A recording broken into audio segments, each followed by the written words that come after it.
Un autre démocrate, lui, focalise l'attention en tant que figure montante de son parti au Texas, bastion républicain par excellence. Il s'appelle James Talarico, un pasteur progressiste qui pourrait s'imposer face à un ex-procureur général farouchement pro-Trump. Son portrait avec Étienne Truchot.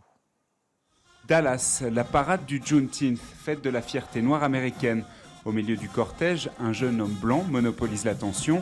James Talarico, une des stars montantes du Parti démocrate, qui veut faire basculer le Texas, traditionnellement républicain. Il répond à la chaîne d'information MSNBC. Il se passe clairement quelque chose de différent au Texas lors de ce cycle électoral. Et je pense que nous allons mettre fin à 30 ans de règne d'un seul parti. Car Talarico est un profil inédit au Texas. Un prêcheur progressiste qui s'oppose à Donald Trump et défend les minorités. Et visiblement, ça résonne. J'aime le fait qu'il soit raisonnablement pro-avortement et qu'il soutienne la communauté LGBTQ. Même mes amis en Californie, dans l'Indiana, en Virginie, ils suivent tous sa campagne, ils font tous des dons. Et tout cela inquiète sérieusement les républicains. En février, l'animateur de CBS, Stephen Colbert, diffuse sur YouTube cette interview de Talarico qu'il n'a pas pu interviewer à l'antenne après des pressions de l'administration Trump. Je pense que Donald Trump est inquiet que nous soyons sur le point de prendre le Texas. La vidéo explosera les records d'audience de l'émission. Jésus nous a donné 2 commandements, aimer Dieu et aimer son prochain. Et il n'y avait aucune exception à ce 2e commandement, aimer son prochain indépendamment de sa race, de son genre, de son orientation sexuelle, de son statut migratoire ou de son appartenance religieuse. Dans les villes comme la capitale Austin, ce message d'inclusion est populaire, mais c'est moins sûr dans le reste du Texas.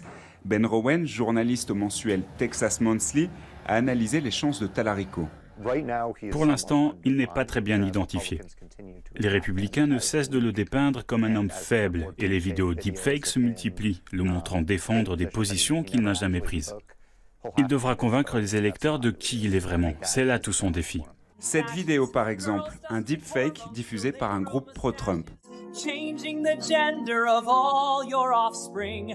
These are a few of my favorite things. Pour déconstruire ces contre-vérités, 14 000 bénévoles comme Thomas Razin quadrillent les zones résidentielles d'Austin et de tout le Texas. Bonjour, je m'appelle Thomas, je suis bénévole pour Texas Together. Beaucoup de gens n'ont jamais entendu parler de James Talarico et ceux qui le connaissent ne le connaissent qu'à travers les médias d'extrême droite. C'est l'une des raisons pour lesquelles ce qu'on fait est si important. C'est dans ces banlieues périurbaines où l'élection se gagne sur le vote des indécis que se jouera le destin de James Talarico. Mais dans un État qui n'a pas élu de démocrate au Sénat depuis 38 ans, rien n'est encore joué.